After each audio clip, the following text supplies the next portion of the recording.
Have you ever just randomly picked up a game to play? You're not expecting much, only to be blown away by it, and suddenly you feel like you're sucked into a whole other world. And by the end, the game leaves an everlasting impact on you. Well, that was my experience with Persona 3 Reload. I had heard of the Persona games before, but I never actually got around to playing them.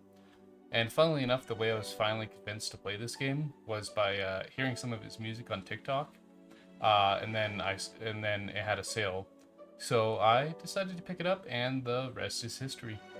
And this game sucked me in quick, and it did not let up until I finished it. And so I actually finished this game back in May, and since then I've completed its DLC, Persona 5 Royal, Persona 5 spin-off game Strikers, and now I'm currently in the end game of Persona 4. I've also dipped my toes into the different spin-offs too, which are really weird and interesting. There's a bunch of rhythm dancing games, an arena fighter, and also a few DS games. I've definitely fallen down the Persona rabbit hole, and I want to play the first few games eventually too, and maybe the original Persona 3 in its different versions, which I do have already. And before we get into it, I just want to mention how beautiful this game is. It's so stylized and cool, and I love how the menus and UIs are made. And it's something they started with Persona 5, which has now become a staple of Atlas games. I also really adore the anime cutscenes that they have sometimes. As someone who never really played a game like this before, it blew me away the first time I saw it. But anyways, without further ado, let's get into it.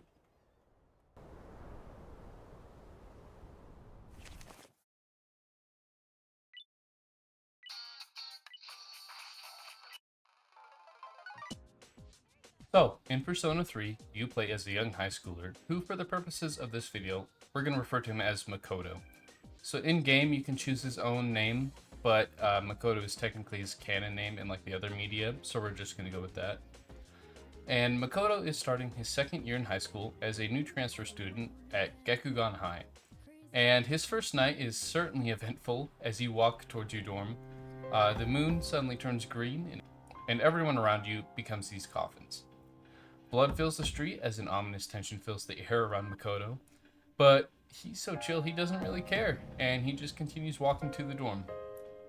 And once you get to the dorm, a creepy-ass little boy greets you and has you sign a contract.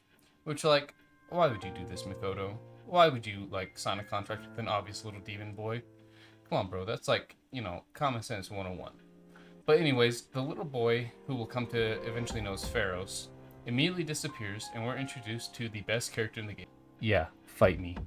A random girl appears, and you immediately notice that she is strapped and ready to fight. But before anything can happen, another great character stops it and explains that Makoto is the new guy at the dorm.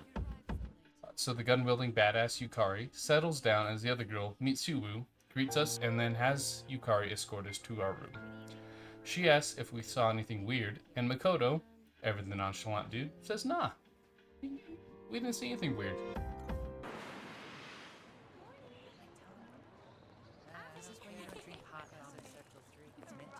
Morning.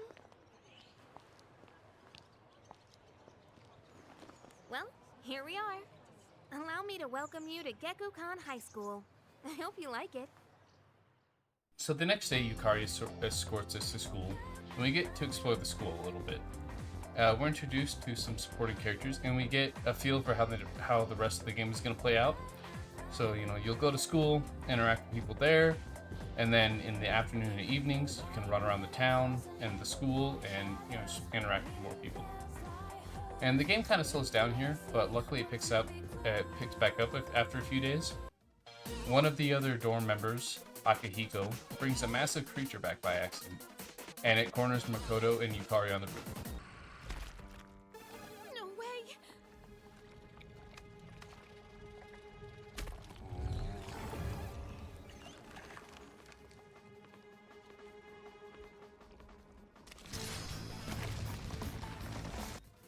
And unfortunately, Yukari isn't the badass she becomes yet, so Makoto decides to save him. He ends up tweaking out and awakens his persona.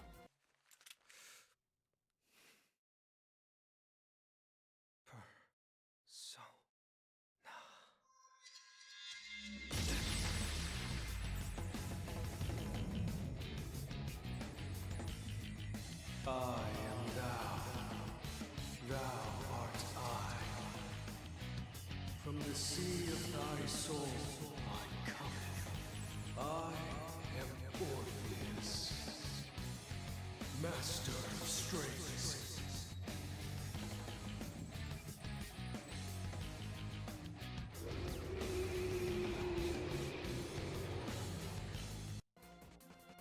And as a bit of a side tangent, why is he always like aura farming? Like, you did not need to do all that, bro. He looks so giddy pointing that evoker to his head. Speaking of evokers, that is such a sick concept. I love the imagery of them like killing themselves to awaken their other sides. And after this, a flurry of events happens. New guy joins the dorm, who you know from school. Junpei is quite the character. We'll talk more about him in the character section. And you also learn that there's something called the Dark Hour, which is that thing we saw earlier where the people turn into coffins, you know, the moon turns green, and these shadows appear. And most importantly, you learn about Tartarus.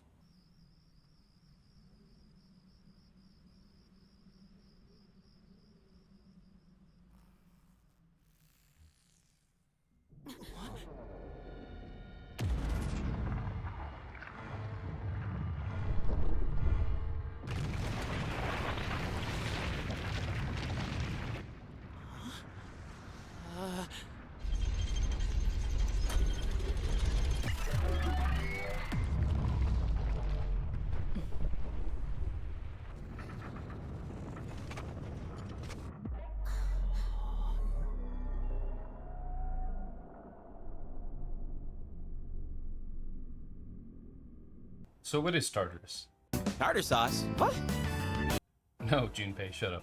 So Tartarus is a massive tower that forms over your school during the Dark Hour, and so it's the main dungeon that you'll be grinding in this game, and it's the worst part of this game, in my opinion. You're really just grinding enemies and opening treasure chests for all 264 floors.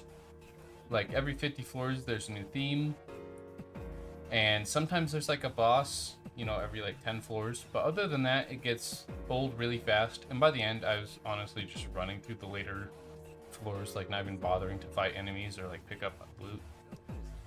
So yeah, Tartarus kind of sucks. But there's occasionally some funny banter, so I guess, you know, that's fun.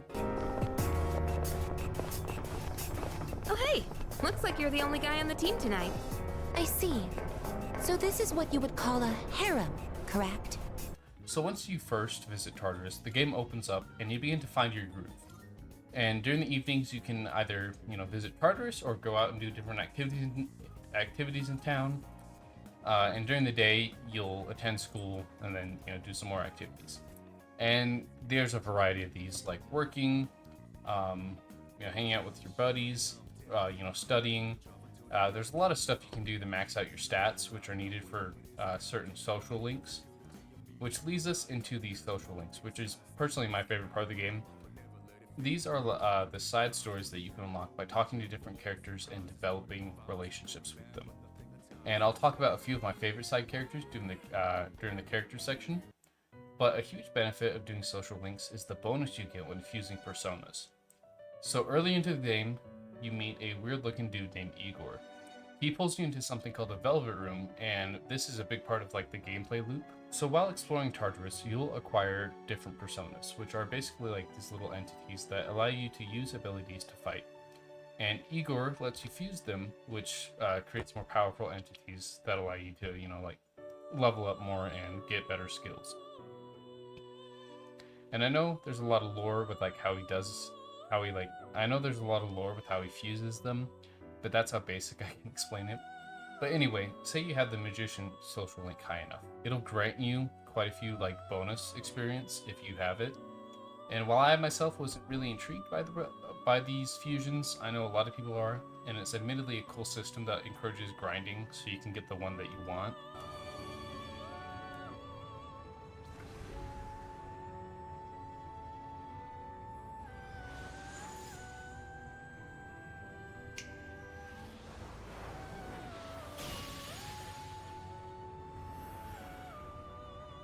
And as you do all this, the story progresses each month. You join an organization called SEAS, which stands for the Specialized Extracurricular Execution Squad, which is a group formed by the school chairman to secretly fight shadows. And so over the year, various members join as you uncover the mysteries of the Dark Hour. And you eventually learn from the school chairman Shuji Ikutsuki that there are 12 great shadows, and defeating them should bring about the end of the Dark Hour. So, Makoto and Seize set out to defeat these shadows. And each of them appear every full moon. So this sets your routine in the game, as you'll spend the weeks between each full moon grinding in Tartarus, maxing out your stats, and progressing your social links. And during these first few months, you'll meet a trio of secondary antagonists known as Strega. These guys are persona users who are, kind of trying to keep the Dark Hour around. And these three goobers are kind of cartoonish, but I'll talk more about them in the character sections. But they like to show up and cause mischief, and they really don't do much until the later half of the game, where they make huge impacts narrative-wise. Alright, so now we get to talk about my personal favorite part of the game, which is the characters. And if you don't want spoilers for the rest of the game and all the characters, I suggest you click off now, because we're going to fully dive deep into them. So starting off, we got Makoto. And he, most of him is up for interpretation. His past is muddled. His parents died in a car crash 10 years ago. So he's been floating around from school to school. And I enjoyed, what little of an arc he had, which is mainly near the end when spoilers, you sacrifice yourself for your friends. I loved that, I love the moment where the social links, give you the strength to, defeat the final boss. It's just a very, bittersweet, but also, very good moment for him. And as far as gameplay goes, I really enjoyed, switching between the personas, especially in, the late game areas. You can make Makoto a beast in combat. He's awesome. And so, starting off very strong for Seize, we got Yukari. And like I said earlier, she is my favorite character in this game. And I'm not sure, she might be my favorite character in at least Persona 3 through 5. There's some contenders out there, but she's definitely at least in the top 5 for me. Probably the top 3. But her journey that she goes on through this game, where when we meet her, she's kind of closed off, kind of guarded against us. But as we, become closer to her, and just learn, that 10 years ago her father was also killed in an accident, quite like us. It's, gives you something to bond over. And, as you help her, reconnect with her mom, and, just help her choose to, open up again. It's just a heartbreaking character arc, especially with the ending. When, after we just see how broken she is from losing Makoto. After learning to rely on him again after her dad died. It's just so sad, and a lot of moments in the DLC episode Aegis, where she's just breaking down constantly, and we could see her revert back to her former self. Yeah, so... You really don't want to go back? What? Hey! I want him back. I want him back. I don't care about anything else. I just want him to come back. I tried so hard to be strong and to look forward and just accept it all, but I can't. I can't do it. I just can't. Yukari-san, that's not... I made him a promise, too. I told him I'd do my best to change this world. People would stop wishing for the fall. That's why I wanted to move on from the past. And just focus on the future. Yukari-san. But that was just a promise to myself. Not to him.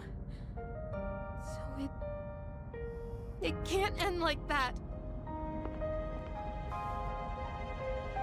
Yukari, it's hard. Unbearably hard.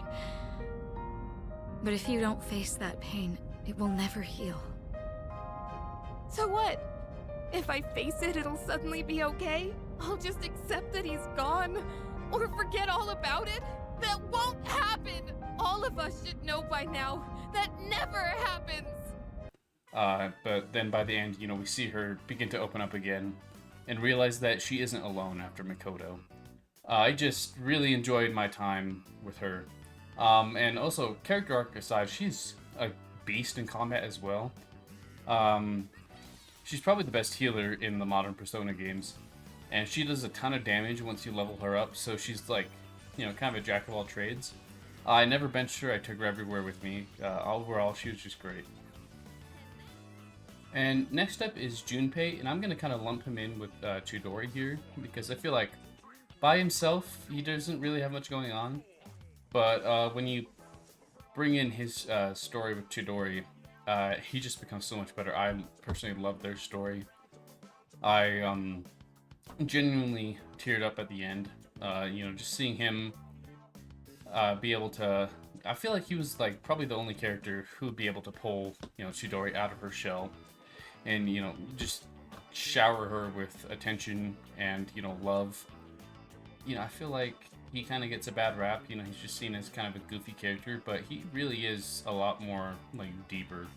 And this story, you know, their little side story really just helped me appreciate him a lot more.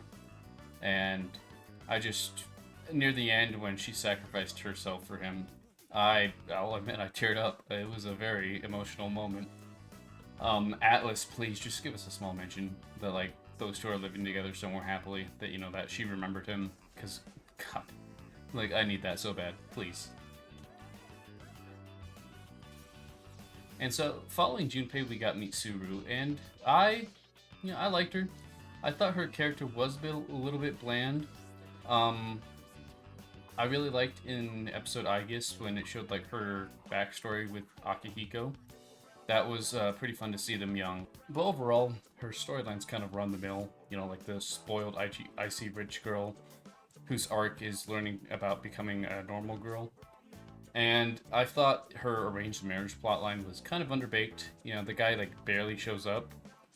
Also, it's kind of wild that they just, like, plagiarized her storyline for Haru's in Persona 5.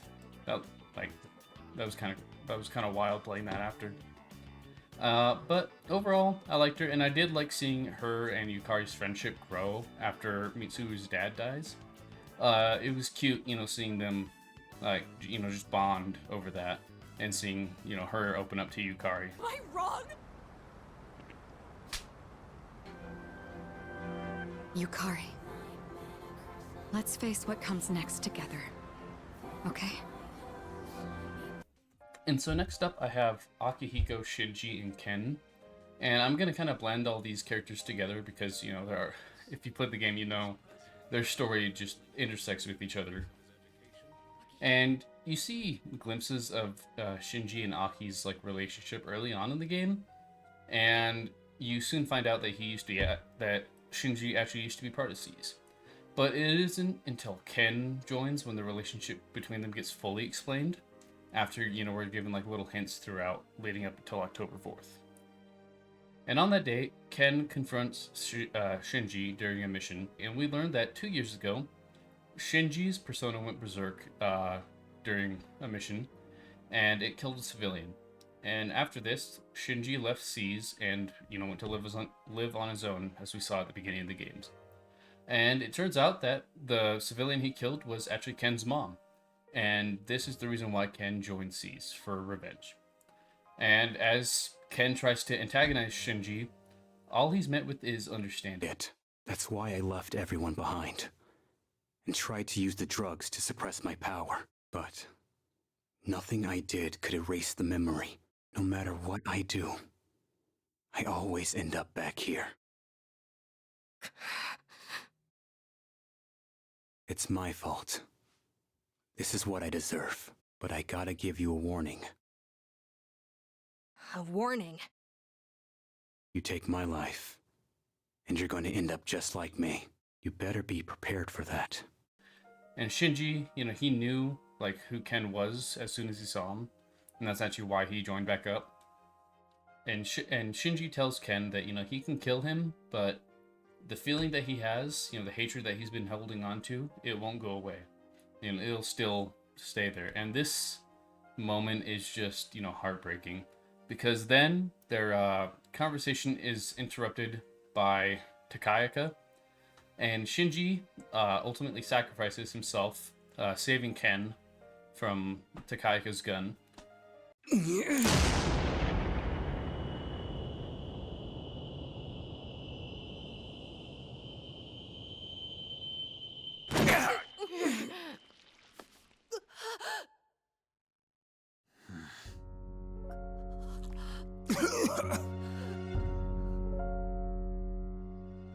Just what was that for? What reason could you possibly have to risk your life for this child? Shinji! Saving Ken from Takayaka's bullets just as the team arrives. And Shinji dies in Akihiko's arms, while also urging Ken to live for himself now and to hold on to that hatred and let it fuel him for his own goals. And he also asks Akihiko to look after him. What's with the long face? Isn't this exactly what you wanted? It's all right. Hold on to that anger. Let it be your strength. You've still got your whole life ahead of you, don't you, kid? From now on, you're gonna have to live for yourself. But I can't.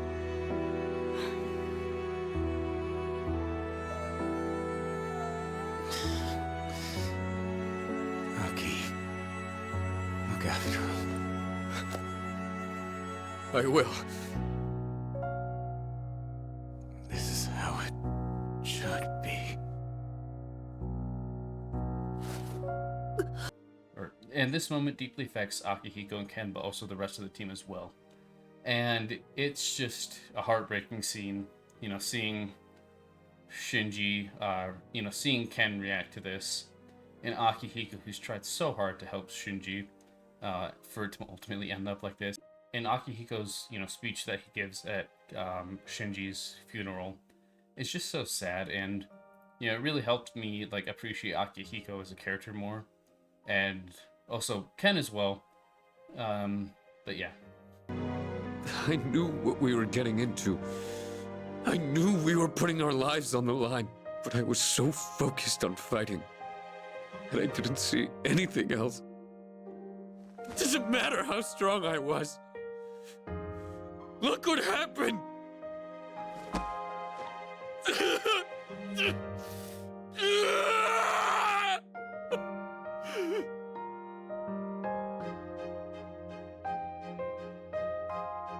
I know, Shinji. Crying won't change anything, right? I don't need you to tell me that. In the end, I can't run away from who I am. So next up is Fuka. I thought she was pretty good. I did like her relationship that she develops with Natsuki, but overall I thought she was just kind of there. She's a good navigator, but she's probably the weakest in the series. And lastly, we have Koromaru. He's a good pup. I love taking him on walks, but ultimately he's just a dog. So it's pretty fun in combat, though. So before I cover Aigis and Ryoji, I want to talk about Strega and some of the other side characters. And as far as Strega goes, I thought they were kind of weak in terms of screen time. Really only Chidori and Takayaka get a lot of screen time. Chidori more so than them. But like I said before, I love, her and Junpei's relationship and how he's able to break down her walls and genuinely show her affection, which, she really doesn't know how to respond to. And again, I just love, their whole dynamic. On the other hand, I feel like Jin is just kind of a sidekick. He really doesn't do much, and it's just kind of Takaya's lackey. And I really didn't feel much when he died. I was just more annoyed by him and his stupid grenades. And Takaya is slightly more interesting. He's straight up insane. It was kind of cool how he became a full-on Jim Jones cult leader near the end. And I did like how at the end he was shown to be like very selfish. But I just wish we had more of him. I feel like he could have been a greater character. You know, maybe Atlas should like make a book about him or something. But along with him, the chairman Shuji only gets like hints of his true nature and doesn't get a lot of development until his big reveal. But like looking back, you can definitely tell he was like kind of sus. So I wasn't like that surprised when he betrayed us. And before we get into the end game, I'm just gonna run through some of my more memorable side characters. Kenji's storyline was like certainly something. Atlas, why do you put stuff like this in every game? Please stop. It's so weird. I thought the grandparents were really cute. While it was sad seeing them mourn their son, I, liked, spending my time with them, and I thought they were great. I liked all the different classmates. Notably, I liked Chihiro. I liked, seeing her come out of her shell. And I was really happy to see her in Persona 4 as the class president. That was a really cool scene, to see her grow. I thought Maiko's social link was really sad. I feel like she deserves better. But all in all, I enjoyed most of the social links, but I'm never finishing the Gourmet Kings. That weirdo can starve. Alright, and now we're going to get back into the story. So, while on vacation, Makoto and Seize meet Aigis. And Aigis is a robot who, for some reason, is drawn to Makoto.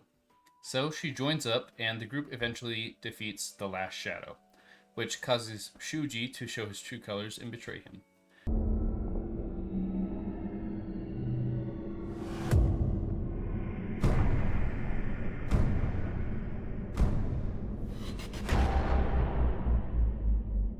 And he reveals that 10 years ago, an experiment by the Kirijo group went awry and created not only the Dark Hour and the Shadows, but also killed all the test subjects, except for Strega. As well as, it's also the same incident that killed Yukari's father, who he tried to leave a warning to not kill the remaining Shadows, but Shuji tampered with it, which we find out later, in a very touching scene, which also helps Yukari grow, which, of course I loved.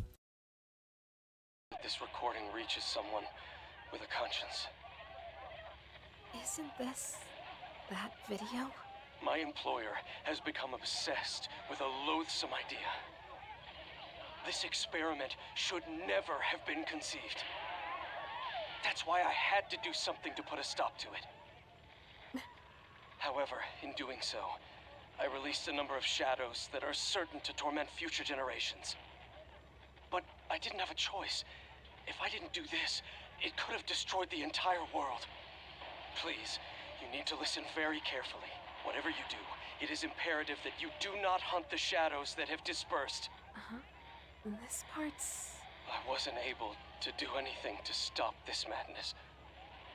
He won't listen to a word I say. He's been seduced by the devil's temptations. Those monsters will try to reunite and become one again. If they succeed, then we're all doomed. I'll say it once more. Do not go after the shadows that were released. This is the original video. The real one, before Akutsuki went and tampered with it. Dad was trying to put a stop to the experiment. There's not much hope for me now. I have just one request. Whoever finds this, please give my daughter Yukari this message. I know I promised I'd be home soon, and I'm sorry to break that promise. But I want you to know, as your father, I was never happier in my life than when I was with you. This really is my dad. I love you, Yukari. Please, take care of yourself.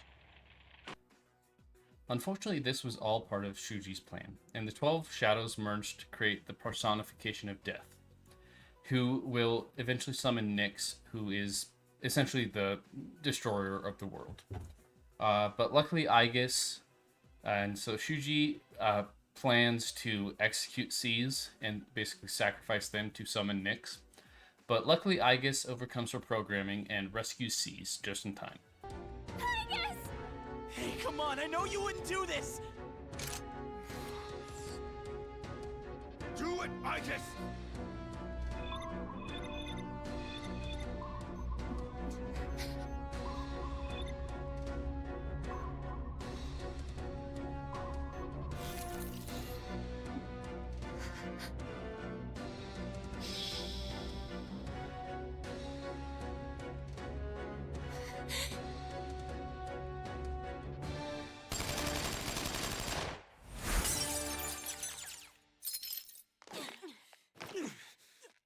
And this encounter ends with the death of Shuji.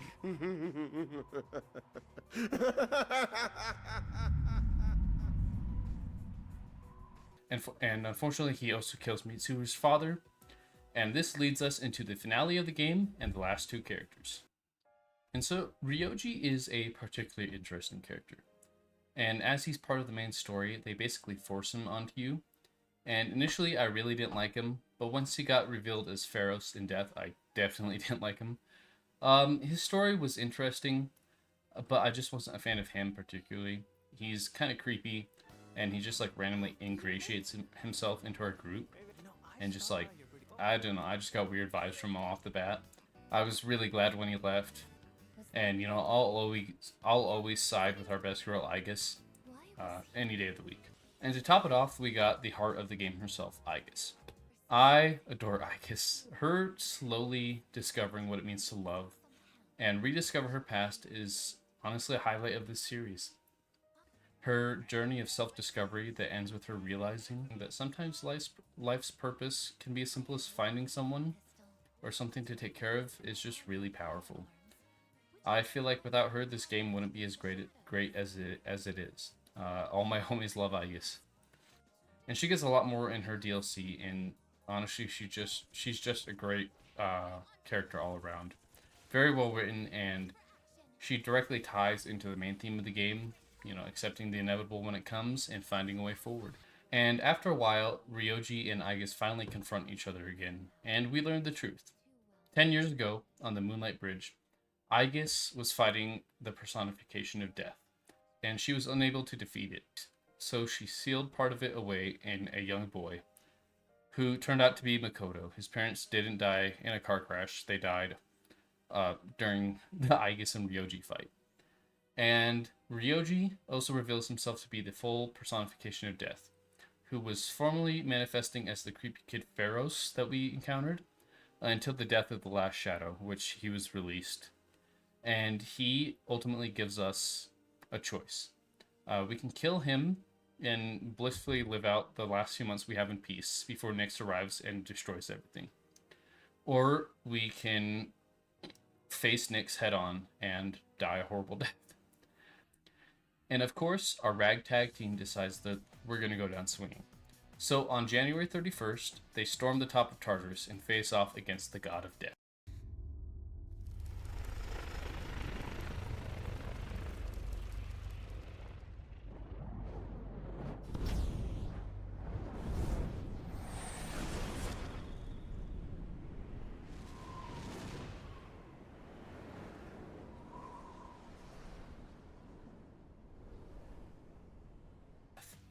And this fight is so cool. So Nyx constantly switches between like the different arcanas and fighting styles, which cause you to do the same. So, you know, you'll be like swapping out personas on the fly, you know, analyzing him to make sure, you know, what he like reflects and like is weak to. But eventually you do defeat him, and he summons the full form of Nyx, and it's a really cool scene where the moon just explodes open. And, you know, everyone on the ground is able to see what's happening. And it's just hopeless, you know. Everyone's about to die.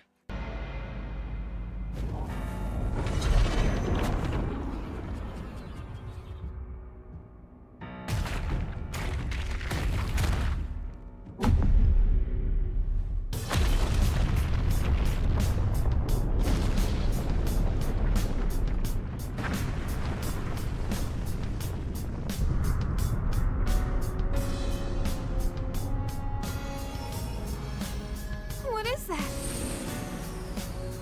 It's the moon. It kind of looks like Ryoji-kun's getting pulled into it. No, wait. It's the moon that's being pulled down to us! You're kidding me. Are you saying that Nyx is the moon itself? It's coming. Soon it will descend upon us, crashing into the earth.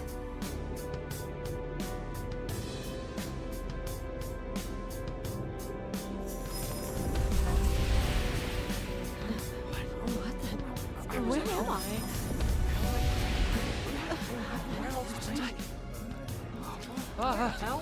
what's going on? What the hell is that? Wait, look up there! Is that the moon? What is going on? I can't get a signal. My phone isn't working. What's going on? But eventually, on the brink of defeat, Makoto is pulled back into the Velvet Room and reminded of the bonds that he's formed throughout the game. I'll always have your back. All I can do right now is pray, but whatever it is, man, don't worry about a thing. I know you can do it. I know you're facing a difficult task somewhere out there, but I truly believe that you can overcome any obstacle. Something frightful is going on, but we're not giving up. That's right, dear. We have to be strong for him. And I found this moment very touching, like I said before, as the voices of the people you've loved throughout this game echo in your mind, and give Makoto the strength to fight back. And ultimately, Makoto ascends to face Nyx alone, and he uses his life force to seal Nyx away forever. And as the game fades to black, with the battle finally over.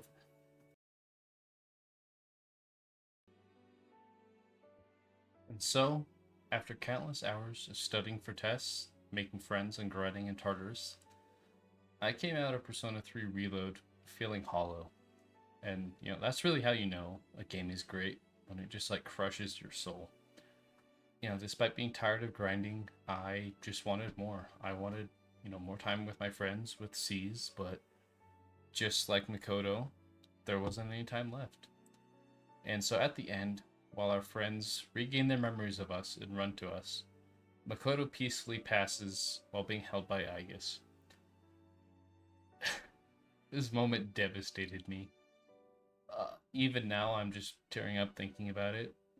The speech that Aigis gives about finding the meaning of life, and how it's about, finding the things that you can change and accepting the things that you can't, it's just so powerful. This game's message is one of inevitability. That, despite everything you do, you're gonna die. And, like Aigis, you need to come to terms with it. You can fight it like Yukari does, but eventually, just like her, you're gonna have to accept it too. Despite the fact that it's not fair, that it's not what you wanted, you have to learn to live knowing you'll die. And despite that, you'll cherish the small things. And, the interactions you have with the ones that you love makes that tough moment worth it. And that is what makes Persona 3 so special. It's why so many people, myself included, adore this game. This game is a wonderful masterpiece. Despite, all the flaws, quite like life itself, it reminds you to cherish the moments while you still can. Which I will, and I hope you will too. And that's the end of the video. I hope you all resonated with this game like I did. If you can't tell, I really love this game. And I plan on covering some of the other games in the future, at least 4 and 5, because I really love those ones too. But for now, I'll see you in the next one. Bye-bye.